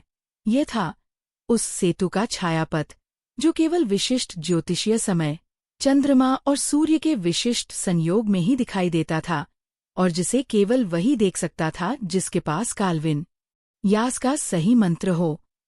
जब वे रामेश्वरम पहुंचे, तो समुद्र शांत था, परंतु राम ने जैसे ही वह पृष्ठ निकाला जिसमें छायापथ का निर्देश था, समुद्र की सतह पर हल्की धुंध फैलने लगी, और एक हल्की नीली रेखा दूर क्षितिज तक जाती दिखी, जैसे जल पर प्रकाश की कोई तिरछी छाया। पर यह छाया स्थिर थी, सधी हुई थी, और हर बार चंद्रमा की गति के साथ हल्के कंपन में बदल रही थी। सीता ने मंत्र पढ़ा, संध्या छाया संकेतन, यत्र मार्गो जलाधिपः, और तब समुद्र में एक कंप हुआ, और एक स्वर फूटा, जैसे शिव की तीसरी चाल स्वयं जल के माध्यम से संकेत दे रही हो। और राम को स्मरण हो आया रावण के शब्द, जो वृत्त को रेखा समझे, वह समय को उलझा देता है। और तब उन्हें समझ आया कि यह छायापथ वास्तव में समुद्र की सतह पर घूमती हुई एक वृत्तीय गति है, जो पृथ्वी की धुरी, चंद्रमा की छाया और सूर्य की स्थिरता से संचालित है। राम और सीता उस छाया पर चलने लगे। जल की सतह पर चलना संभव नहीं, पर छाया ने उन्हें एक अर्धजलीय मार्ग दिखाया। समुद्र के नीचे उभरी शिलाओं की एक श्रृंखला, जो एक सुरंग सी बनाती चली गई, और उस मार्ग के अंत में वे पहुंचे एक द्वीप पर, जिसे आज भी कोई नहीं जानता, वृत्त सेतु द्वीप, जो केवल छाया के माध्यम से ही पहुंचने योग्य था। इस द्वीप पर उन्हें मिला एक स्तंभ, पत्थर का, और उस पर अंकित था एक यंत्र, जो न तो वैदिक था न तांत्रिक। वह कुछ अलग ही था, एक गोल आकृति, जिसमें सप्तचक्र, नवग्रह और एक मध्य में स्थित तीसरा नेत्र बना था, और इस पूरे यंत्र का नाम था कालचक्रमंथन। सीता ने ध्यान लगाया, और उन्हें दिखा एक दृश्य। नल और नील समुद्र में पत्थर फेंक रहे हैं, लेकिन पत्थर जल में डूब नहीं रहे, बल्कि वे समय के बिंदु पर स्थिर हो रहे हैं, और वह बिंदु वही छायापथ है, जिस पर वे अभी चल रहे हैं। इसका अर्थ ये था कि राम सेतु केवल पत्थरों से नहीं बना था, वह समय की रेखा और ध्वनि की गति से संयोजित हुआ था, जिसे उस यंत्र से नियंत्रित किया गया था। फिर उस यंत्र के नीचे उन्हें मिला एक और शिलालेख, जिस पर लिखा था, जिसने समुद्र में छाया देखी, वही सुदर्शन की गति समझ सकेगा। जो चक्र न केवल ब्रह्मा का वरदान है, बल्कि शिव की चाल का प्रतिबिंब है। राम को ये समझते देर न लगी कि अगला रहस्य, अगला संकेत, अगली चाल जुड़ी है सुदर्शन चक्र से, वह दिव्य आयुध जो श्री कृष्ण के पास था, पर जिसकी उत्पत्ति, गहराई और गति का रहस्य आज तक कोई नहीं जान पाया, क्योंकि वह चक्र केवल अस्त्र नहीं, वह शिव की तीसरी चाल की माया का प्रतीक है, और वही उन्हें अगले द्वार तक ले जाएगा। वे लौटे उसी छायापथ पर, परंतु अब वह स्थिर न था। वह घूमने लगा, जैसे कोई चक्र चल पड़ा हो, और उस चक्र के घूमते ही समुद्र की धारा बदलने लगी। राम और सीता जल की उस धारा में एक बिंदु तक पहुंचे जहां उन्हें जल के नीचे कुछ चमकता दिखा, एक गोल धातु, जिस पर जटाओं का चिन्ह उकेरा था, और तब उन्हें ज्ञात हुआ कि वह था सुदर्शन चक्र का आधार, जिसे कृष्ण ने वाराणसी के एक तांत्रिक मंदिर से प्राप्त किया था, और वहीं से उन्हें अब आगे जाना था, क्योंकि कृष्ण का चक्र और शिव का तांडव अब मिलने वाले थे, और शिव की तीसरी चाल की दिशा और तेज होने वाली थी। अध्याय 12 सुदर्शन का चक्र, कृष्ण से जुड़ी तांत्रिक संकेत की खोज। जब राम और सीता ने समुद्र के जल में छिपे छायापथ से निकलकर सुदर्शन चक्र की झलक देखी, तब उन्हें यह स्पष्ट हो गया कि यह केवल एक आयुध नहीं है, बल्कि समय और ऊर्जा का केंद्र है, जिसे केवल वही साधक नियंत्रित कर सकता है जो शिव की तीसरी चाल को समझता हो। और तभी उनके मन में कृष्ण की छवि उभरी, वह योद्धा, वह दार्शनिक, वह सखा जिसने महाभारत का मार्ग रचा, और जिसके हाथों में सुदर्शन चक्र केवल अस्त्र नहीं, बल्कि चेतना की धुरी था। राम और सीता अब वाराणसी की ओर बढ़े, जहां एक प्राचीन मंदिर था जिसे केवल कुछ तांत्रिक पंथी जानते थे।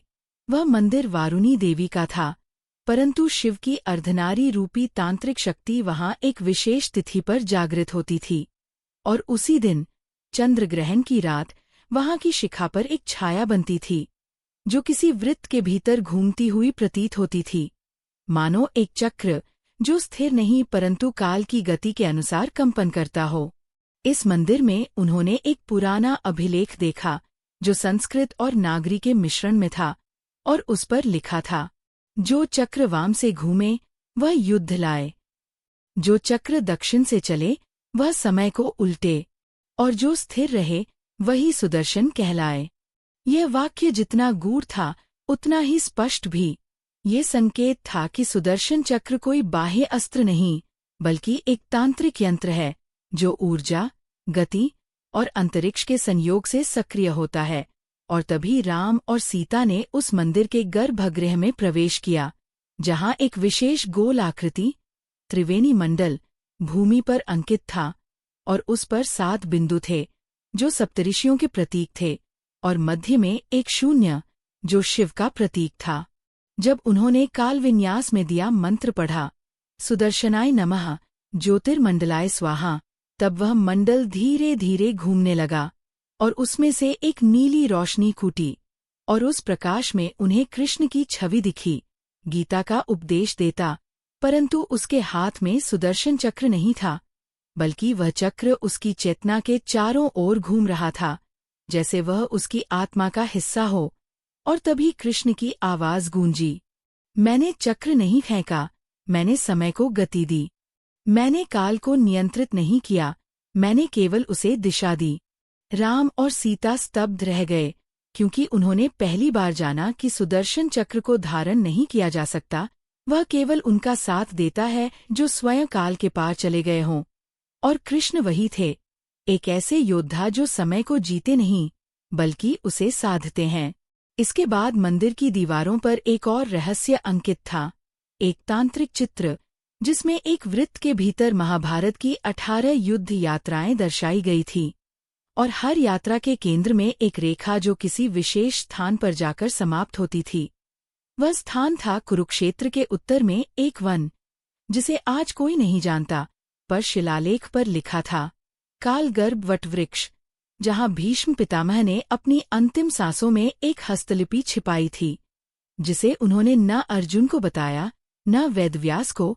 वह पृष्ठ महाभारत से गायब है और उसमें लिखी गई भविष्य यवानी ही सुदर्शन चक्र के रहस्य को पूर्ण करती है।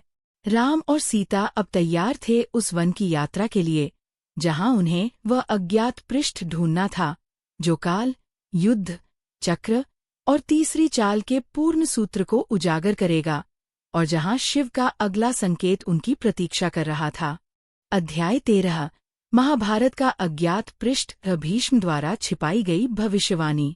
जब राम और सीता ने वाराणसी के उस तांत्रिक मंदिर से निकलकर उत्तर की ओर रुख किया, तो उनके सामने अब एक ही मार्ग था, महाभारत की उस लुप्त कथा की खोज, जिसे स्वयं भीष्म पितामह ने अपने अंतिम क्षणों में रचा था, परंतु उसे महाभारत के श्लोकों में सम्मिलित नहीं किया गया, क्योंकि वह भविष्य के किसी ऐसे समय के लिए था जब शिव की तीसरी चाल को कोई समझने का प्रयास करेगा। और अब वही समय था, क्योंकि चक्र चल पड़ा था और संकेत उन्हें कुरुक्षेत्र के उत्तर में स्थित एक घने, वीरान और आज के युग में भुला दिए गए वन, कालगर्भ वटवृक्ष की ओर ले जा रहे थे। यह वन, जो अब किसी उपग्रह चित्र में दिखाई नहीं देता, कभी महान भारतवर्ष की चेतना का केंद्र था, जहां ऋषियों ने तप किया और जहां एक वृक्ष की जड़ों में समय की गूंजें अभी भी जीवित थीं। और वही स्थान था जहां भीष्म पितामह ने अपने बाणों की शैया पर लेटे लेटे अपनी अंतिम सांसों के पहले अपनी चेतना से एक ताम्रपत्र पर एक ऐसी हस्तलिपि उकेरी थी, जिसमें न केवल युद्ध के बाद की नीति, धर्म और सत्ता का रहस्य था, बल्कि एक ऐसा संकेत भी था जो बताता था कि अगला महासंग्राम किस दिशा से उठेगा और शिव की चाल उसमें किस भूमिका में होगी। राम और सीता जब उस वन में पहुंचे तो उन्हें पत्तों की सरसराहट में श्लोक सुनाई देने लगे, और वह कोई भ्रम नहीं था, वह श्रुति थी, क्योंकि वहां की हवा अब भी उन शब्दों को दोहरा रही थी जो भीष्म ने बोले थे।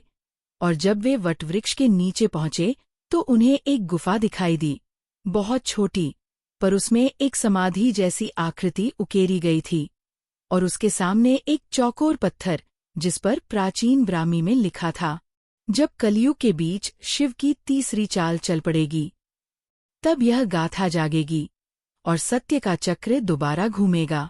उन्होंने जैसे ही उस पत्थर को स्पर्श किया, पूरी गुफा में कंपन होने लगा और दीवार पर उकेरे चित्र जीवंत हो उठे, भीष्म, हस्तिनापुर, श्री कृष्ण और युद्ध।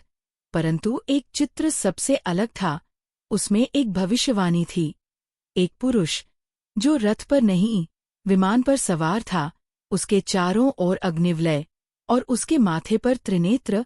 वह न कृष्ण था, न अर्जुन, न राम, वह कोई और था, परंतु उसकी छाया में राम और सीता स्वयं को देख पा रहे थे, मानो शिव स्वयं उन्हें यह दर्शन दे रहे हों। और तभी दीवार की एक दरार से एक ताम्रपत्र उनके चरणों में गिरा, और उस पर लिखा था, द्वापर की संध्या में जो गाथा रुकी, वह कलयुग के मध्य में पूर्ण होगी, जहाँ धर्म, विज्ञान और ऊर्जा का संगम होगा, वहीं अग्निपथ फिर जलेगा। राम ने सीता की ओर देखा और कहा, ये वही अज्ञात पृष्ठ है। भीष्म ने हमें यह उत्तर नहीं दिया, बल्कि प्रश्न सौंपा है, ताकि हम खोज को समाप्त न करें, बल्कि उसे दिशा दें। तभी उनके पास एक पत्थर पर अंकित शब्द उभरे, काम्यक वन की ओर बढ़ो। वहाँ वह गुफा है जहाँ युधिष्ठिर ने महाप्रलय की भविष्यवाणी को आत्मसात किया, और वहीं अगली चाल का संकेत है।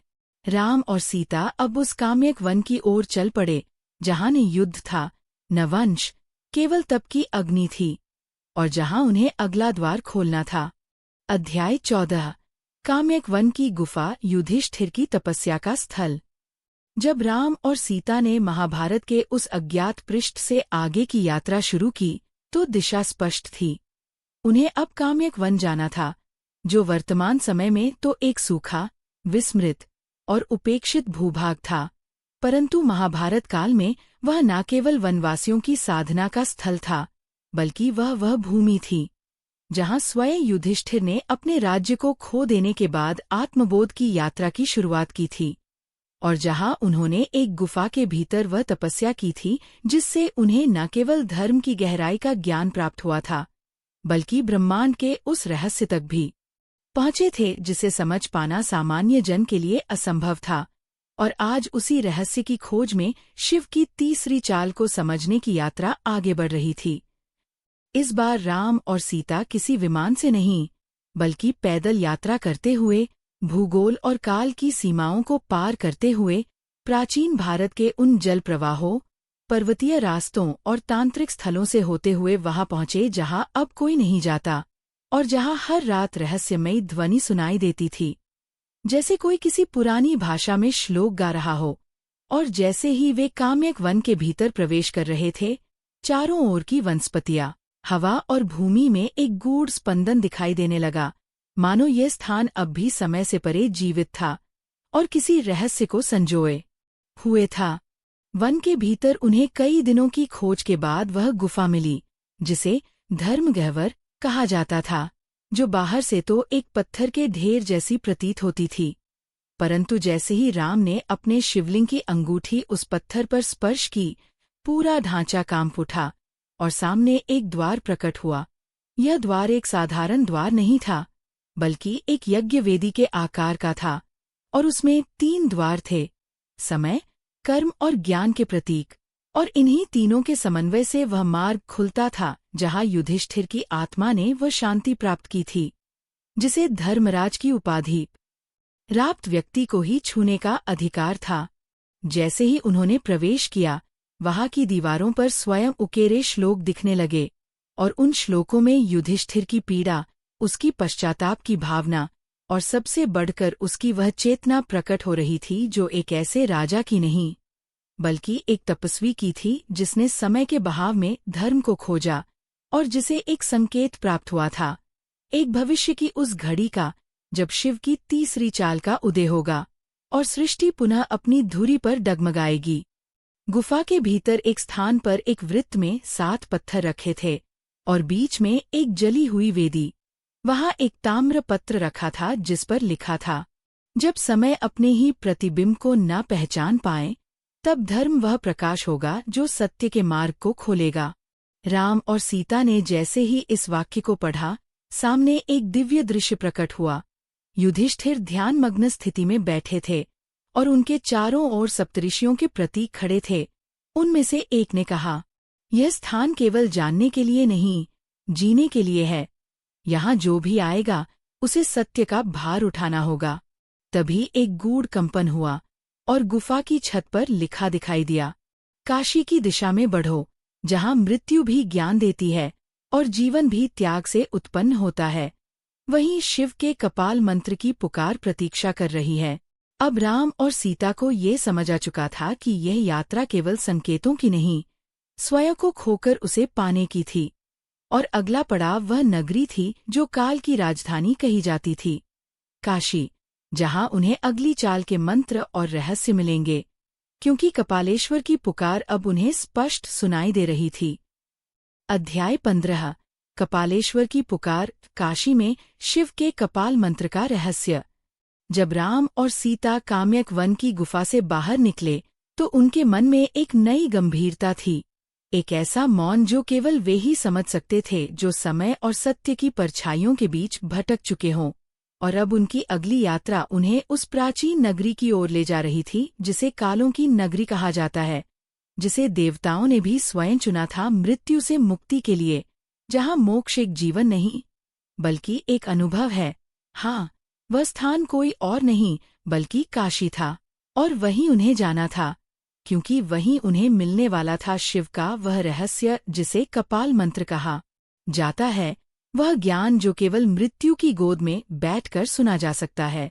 काशी की गलियों में समय एक धुंधला पर्दा बन जाता है, और ये समझ पाना मुश्किल होता है कि कौन आज का है और कौन सहस्रों वर्ष पूर्व का।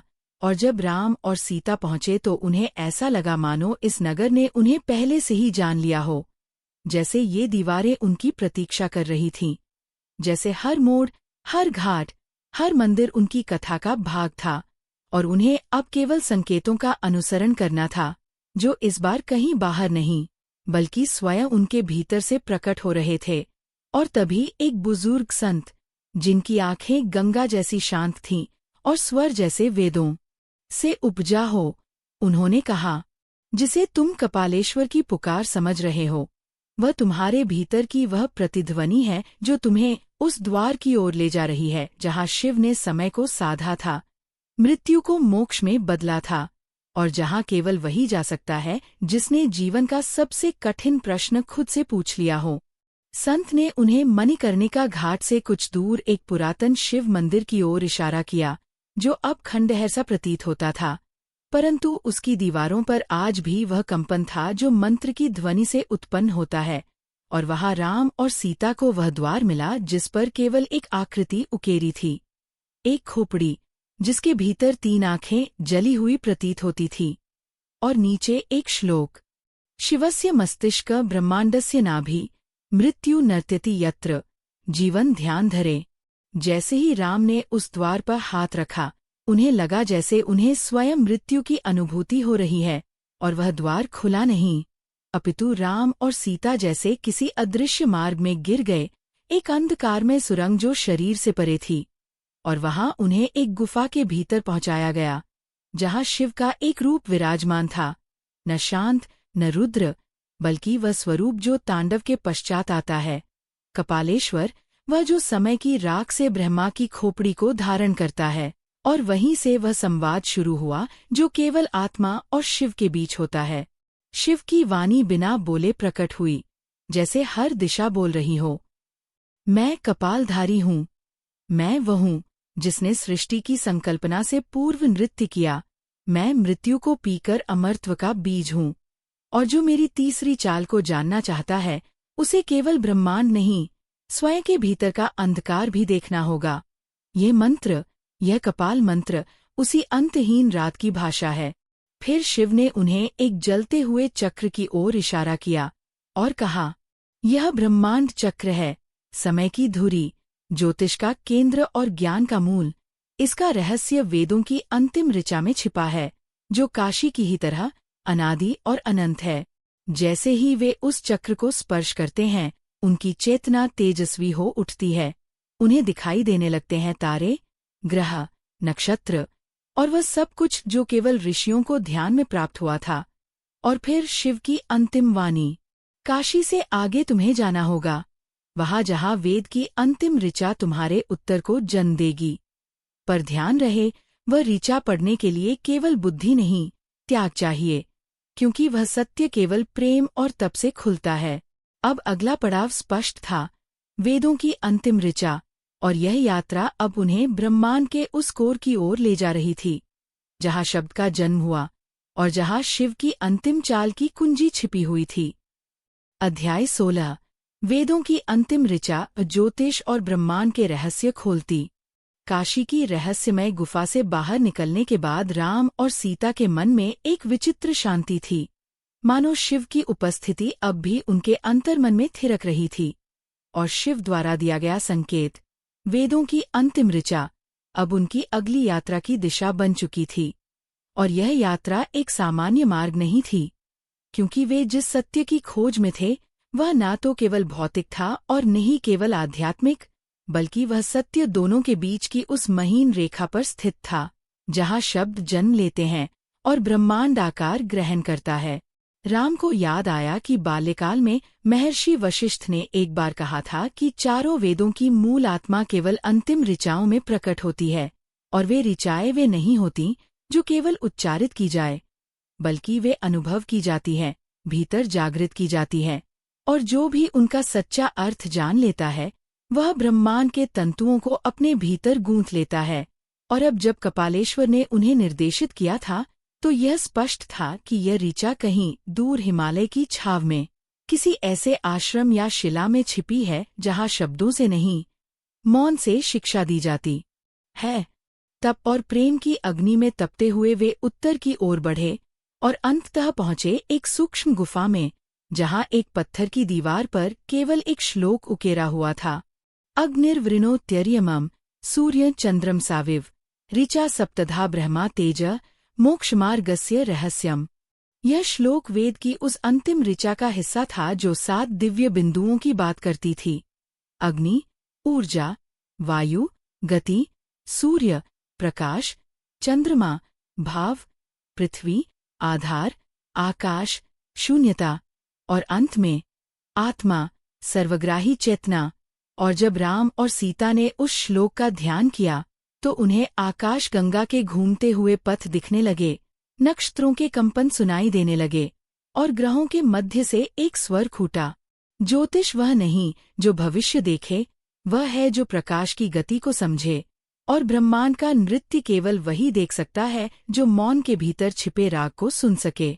इस अनुभव ने उन्हें ये समझा दिया कि ब्रह्मांडीय रहस्य केवल वैज्ञानिक गणना नहीं, बल्कि आध्यात्मिक स्पंदन के माध्यम से समझे जाते हैं, और यही वेदों की अंतिम ऋचा का सार था। ब्रह्मांड को केवल देखा नहीं जा सकता, उसे भीतर जिया जाता है, उसकी हर लय, हर नाद को आत्मा की गहराई में उतारना पड़ता है। फिर गुफा के एक कोने में उन्हें एक छोटी सी मिट्टी की पांडुलिपि मिली, जिस पर शिव का त्रिनेत्र अंकित था, और भीतर केवल एक शब्द लिखा था, तांडव। राम ने उसे उठाया और उस क्षण उन्हें लगा जैसे पृथ्वी हिल रही हो, समय की धाराएं बदल रही हों, और उनका मन शिव के उस रूप की ओर आकर्षित होने लगा जिसे काल भी रोक नहीं पाया था। वह रूप जो विनाश नहीं, चेतना का पुनर्निर्माण करता है।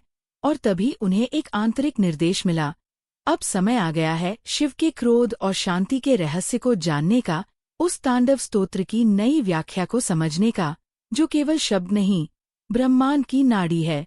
अब अगला पड़ाव उन्हें शिव की उस लय में ले जाएगा जहाँ समय, मृत्यु और सृजन एक साथ नृत्य करते हैं। अगला अध्याय होगा शिव का क्रोध और शांति तांडव स्तोत्र की एक नई व्याख्या। अध्याय 17, शिव का क्रोध और शांति तांडव स्तोत्र की एक नई व्याख्या।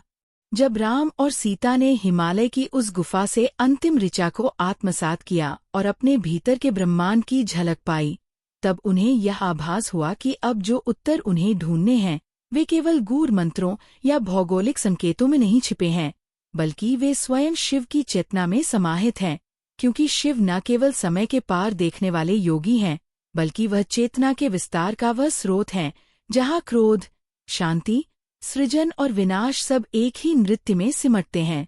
और इसी नृत्य को तांडव कहा गया है, जो महादेव की क्रिया नहीं बल्कि उनका अस्तित्व है। काशी की ही एक छिपी हुई गुफा में, जहाँ सिर्फ मौन बोलता है और पत्थरों की सांसों में सदियों की ऊर्जा बहती है, वहाँ राम और सीता को वह शिला दिखाई दी जिस पर तांडव स्तोत्र के अक्षर उकेरे हुए थे। पर यह वे शब्द नहीं थे जो भक्ति में बार बार गाए जाते हैं, बल्कि ये वे पंक्तियाँ थीं जो शिव की आंतरिक पीड़ा और ब्रह्मांडीय संतुलन के रहस्य को प्रकट करती थी। और जैसे ही राम ने प्रथम श्लोक पढ़ा, जटा टवी गलज्जल प्रवाह पावितस्थले गलेव लंबी लंबिता भुजंग तुंग मालिकाम, वैसे ही उनकी चेतना में वह क्षण जीवित हो गया जब शिव ने सती के शव को लेकर संपूर्ण ब्रह्मांड की परिक्रमा की थी। और उनके भीतर का क्रोध सृजन को चुनौती दे रहा था, क्योंकि जब प्रेम के साथ विश्वास टूटता है तो देवता भी मनुष्य जैसे प्रतीत होते हैं।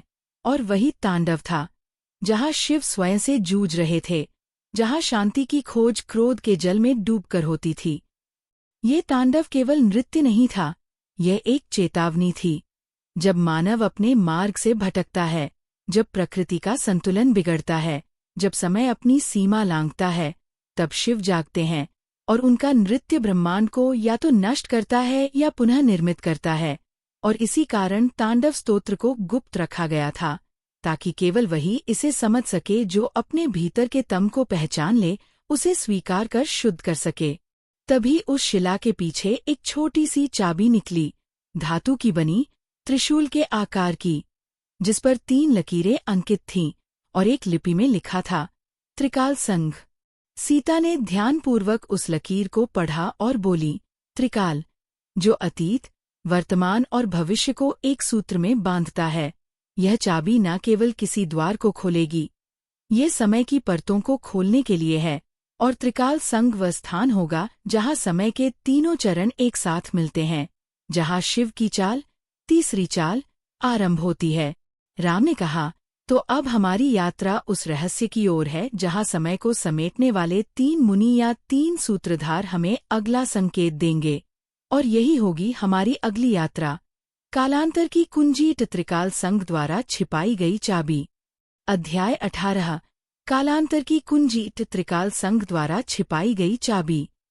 जब राम और सीता ने शिव के तांडव स्तोत्र की नई व्याख्या को आत्मसात किया और शिव के क्रोध व शांति के बीच छिपे ब्रह्मांडीय संतुलन को महसूस किया, तब उनके हाथों वह त्रिशूल जैसी आकृति वाली धातु की चाबी आई जिस पर त्रिकाल संघ शब्द अंकित थे। और यही बना उनका अगला संकेत, जो उन्हें ले चला समय की 3 धाराओं, भूत, वर्तमान और भविष्य को समेटने वाले उस स्थान की ओर जहां महाकाल का राज अभी तक छिपा हुआ था। और जो भी उस कुंजी से उस रहस्य के द्वार तक पहुंचेगा, वही जान पाएगा शिव की तीसरी चाल की तैयारी को।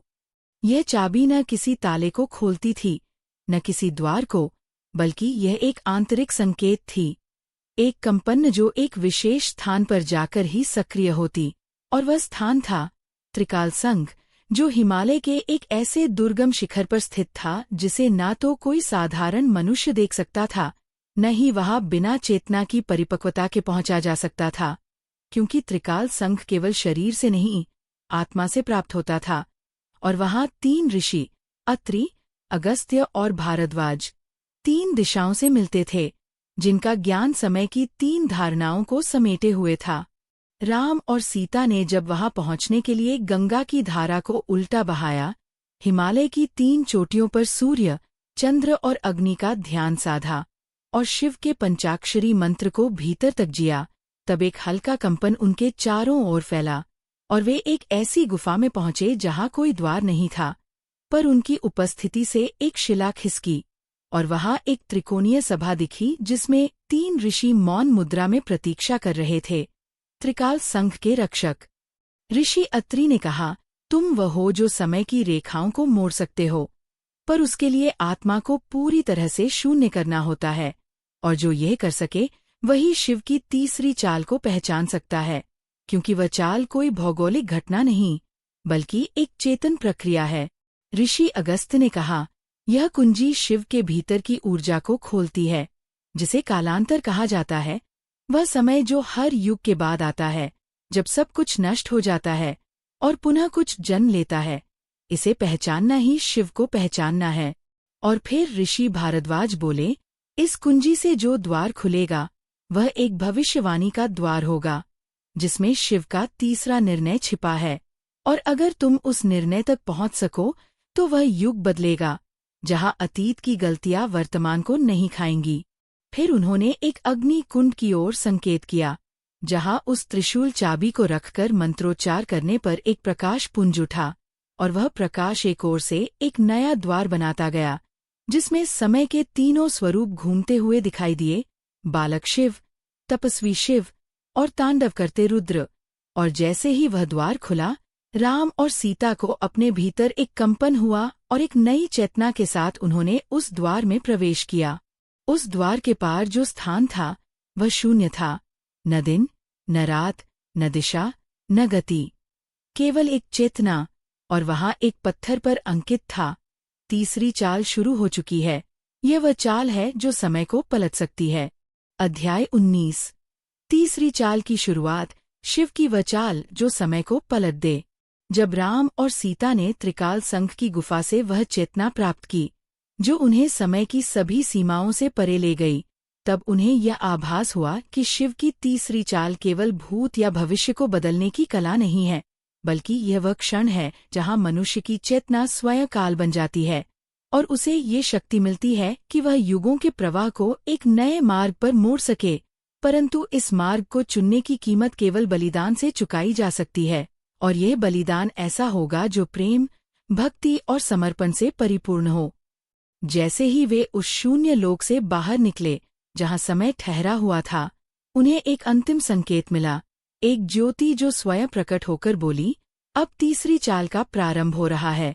यह चाल कोई युद्ध नहीं, कोई तांडव नहीं, बल्कि वह निर्णय है जो शिव के हृदय से निकलता है, और जब यह निर्णय पूर्ण होगा तो सृष्टि में एक नवीन सृजन होगा। पर इसके लिए वह प्रेम चाहिए जो मृत्यु से बड़ा हो, और वह समर्पण जो स्वयं को मिटा सके। इस प्रकाश से निकलकर वे पहुंचे एक ऐसे स्थान पर जहां नक्षत्र उल्टी दिशा में घूम रहे थे। पृथ्वी ने अपनी धुरी झुका ली थी और दिशाएं एक दूसरे में विलीन हो रही थीं। ये था कालांतरण, वह अवस्था जहां सब कुछ नया जन्म लेता है, और वहां खड़े थे स्वयं शिव, शांत मुद्रा में, त्रिनेत्र बंद, और उनके चारों ओर काल के भूत, वर्तमान और भविष्य तीनों रूप नृत्य कर रहे थे, मानो वे किसी निर्णय की प्रतीक्षा कर रहे हों। शिव ने कहा, मेरी तीसरी चाल ये नहीं कि मैं सहार करूं, मेरी चाल ये है कि मैं निर्णय दूसरों को दूं, ताकि वे स्वयं तय करें कि इस युग को कौन सी दिशा में जाना चाहिए। और यही निर्णय तुम्हें लेना है, राम और सीता, क्योंकि तुमने समस्त ग्रंथों, संकेतों, तत्वों और चेतना के मार्ग को पार किया है। राम ने शिव की ओर देखा, फिर सीता की ओर, और बिना किसी संदेह के कहा, यदि युग को प्रेम से बचाया जा सकता है तो हम अपना अस्तित्व उस प्रेम में विलीन कर देंगे। सीता ने शिव से पूछा, क्या हमारा बलिदान ही युगों के संतुलन को लौटा सकता है? शिव ने उत्तर नहीं दिया, केवल अपने त्रिनेत्र खोले, और उनके खुलते ही समय थम गया, दिशाएं स्थिर हो गई, और वह स्थान जहां वे खड़े थे एक ज्योतिर्लिंग में परिवर्तित हो गया, जिसके भीतर समस्त घटनाओं का पुनर्लेखन प्रारंभ हुआ। राम और सीता, जिनका प्रेम केवल सांसारिक नहीं था बल्कि ब्रह्मांडीय चेतना का प्रतिबिंब था, ने अपने अस्तित्व को एक ज्योति के रूप में अर्पित कर दिया, और तभी एक मंत्र स्वयं ब्रह्मांड में गूंजा। प्रेम ही अंतिम उत्तर है, प्रेम ही शिव की तीसरी चाल है, और प्रेम ही वह शक्ति है जो समय को पलट सकती है। उस क्षण पृथ्वी पर एक अद्भुत शांति फैल गई। कैलाश से लेकर काशी तक, अंकोरवाट से लेकर प्रयागराज तक, सब कुछ नए आलोक में नहाया गया, और हर वह स्थान जहां संकेत मिले थे वहां एक नई ऊर्जा प्रवाहित हुई, क्योंकि शिव ने अपनी कृपा उसी पर बरसाई जिसने प्रेम में स्वयं को मिटा दिया। वह ताम्रपत्र जिस पर पहला मंत्र मिला था अब स्वर्ण पत्र बन गया था, और उस पर लिखा था, समय की चालों को समझने वाला कोई ज्ञानी नहीं, वह प्रेमी होता है, और जो शिव के प्रेम को जानता है वही जानता है कि तीसरी चाल क्या थी। अध्याय 20। अंतिम अध्याय। प्रेम ही अंतिम उत्तर, राम और सीता का बलिदान और शिव की अंतिम कृपा।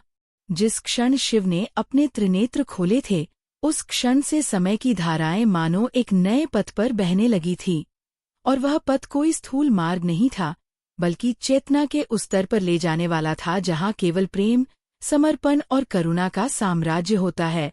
और इसी चेतना में प्रवेश करते हुए राम और सीता ने अपने अंतिम निर्णय की ओर कदम बढ़ाया, जो उन्हें सृष्टि के इतिहास में अमर बना देगा, लेकिन उनका अस्तित्व मिटा देगा।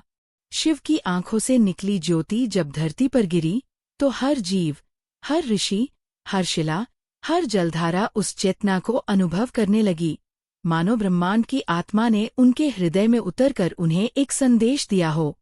कि समय का हर युग, हर संघर्ष, हर ग्रंथ, हर धर्म केवल एक सत्य को स्थापित करने का प्रयास है। प्रेम ही अंतिम उत्तर है, और जब यह प्रेम पूर्ण हो जाता है तो स्वयं शिव भी अपना वध स्वीकार करते हैं ताकि सृष्टि संतुलित रहे। राम और सीता ने अपनी यात्रा की समापन रेखा को देखा, एक समाधि जो न कोई मृत शरीर समेटे थी, न कोई विग्रह, बल्कि वह शून्य में स्थित वह बिंदु थी जहां आत्मा अपना आकार छोड़कर ब्रह्मांड का भाग बन जाती है। और यही वह क्षण था जब उन्होंने हाथ में हाथ लिया और कहा, यदि सृष्टि को नया जन्म हमारा विसर्जन मांगती है तो हम इस प्रेम के नाम पर स्वयं को समर्पित करते हैं। उनका प्रेम कोई वियोग की गाथा नहीं था, वह उन कहानियों से अलग था जिनमें मिलन को ही सुख माना गया है, बल्कि उनका प्रेम वह था जहां मिलन का अर्थ था सृष्टि का कल्याण और त्याग का अर्थ था समय का मोचन। और इसीलिए जब उन्होंने उस समाधि में प्रवेश किया तो धरती पर हजारों वर्षों से अटके हुए काल चक्रों ने अपनी गति पुनः प्राप्त की, और हर वह रहस्य जो युगों से छिपा हुआ था धीरे धीरे स्पष्ट होने लगा। काशी के घाटों पर संतों ने अनुभव किया कि शिव स्वयं वहां है। कैलाश की बर्फ की चादर एक अग्नि ज्योति में बदल गई, और उज्जैन में महाकाल की छाया जो युगों से स्थिर थी अब गतिमान हो गई, मानो राम और सीता का बलिदान केवल एक आत्मोत्सर्ग नहीं बल्कि ब्रह्मांडीय ऊर्जा का नया स्रोत बन गया हो। उसी क्षण शिव के स्वर गूंजे, और वह स्वर कोई मंत्र नहीं था, वह एक करुण पुकार थी जो कह रही थी, जिसे सबने केवल संहारक समझा वही प्रेम का अंतिम प्रमाण है, और जिसे सबने केवल राजा समझा वही त्याग का परम पथिक है। राम और सीता अब केवल स्मृति नहीं, चेतना है, और जब तक यह चेतना मानवता में जीवित रहेगी तब तक मैं, शिव, शांत रहूंगा। त्रिकाल संघ की शिला पर अब एक नया लेखन उभर चुका था। वह ताम्र नहीं था, वह सुवर्ण भी नहीं था, वह एक प्रकाश से बना हुआ था जिसमें लिखा था, न ज्ञान अंतिम उत्तर है, न तपस्या, न यज्ञ, न युद्ध, केवल प्रेम। वही शिव की कृपा है, वही राम की साधना है, वही सीता की शक्ति है, और वही सृष्टि का नया प्रारंभ है। समाप्ति नहीं हुई थी, केवल एक चक्र पूर्ण हुआ था, और उस चक्र के अंतिम बिंदु पर खड़ा हुआ शिव मुस्कुरा रहा था, क्योंकि अब उसे अपने तीसरे नेत्र की आवश्यकता नहीं थी, क्योंकि यह सृष्टि अब स्वयं प्रेम से जल रही थी, और जहां प्रेम जलता है वहां विनाश की कोई आवश्यकता नहीं होती। समापन। यह कथा अब अपने समापन की ओर अग्रसर है, परंतु जैसा कि शिव स्वयं कहते हैं, समाप्ति केवल एक दृष्टिकोण है, क्योंकि हर अंत अपने भीतर एक नवीन आरंभ की संभावना लेकर आता है। और यही इस गाथा का सार है कि युग बदलते हैं, पात्र बदलते हैं, किंतु सत्य, प्रेम और चेतना की खोज अनवरत चलती रहती है। जब प्रारंभ में एक ताम्रपत्र के रहस्य से यात्रा आरंभ हुई थी, तब किसी को ज्ञात न था कि ये मार्ग केवल पुरातन ग्रंथों या पुरानी गुफाओं तक सीमित नहीं रहेगा, बल्कि यह हर खोजकर्ता को अंततः उसके अपने भीतर की दिव्यता से मिलवाएगा, जहाँ शिव केवल एक देवता नहीं बल्कि चेतना के प्रतीक हैं, राम केवल एक राजा नहीं बल्कि आदर्श के प्रकाश स्तंभ है, और सीता केवल एक पात्र नहीं बल्कि शक्ति, तपस्या और प्रेम की पराकाष्ठा है। 20 अध्यायों में बंटी यह यात्रा भले ही स्थान, पात्र और रहस्यों से परिपूर्ण रही हो, लेकिन इसका मूल स्वर एक ही रहा, प्रेम ही अंतिम उत्तर है। क्योंकि जब मनुष्य प्रेम से प्रेरित होकर खोज करता है, तब वह स्वयं को नहीं, पूरी सृष्टि को जानने की ओर अग्रसर होता है। और जब कोई शिव की तीसरी चाल को समझ लेता है, तब वह यह भी जान लेता है कि समय को पलटना किसी चमत्कार से नहीं होता, बल्कि स्वयं को पहचानने और त्याग देने की शक्ति से होता है। और वही इस गाथा का अंतिम सूत्र है। समापन के साथ एक नई शुरुआत आपका इंतजार कर रही है। हर युग में कोई राम होगा, कोई सीता होगी, कोई रावण भी, और कोई शिव जो सबका साक्षी बना होगा। नमः शिवाय।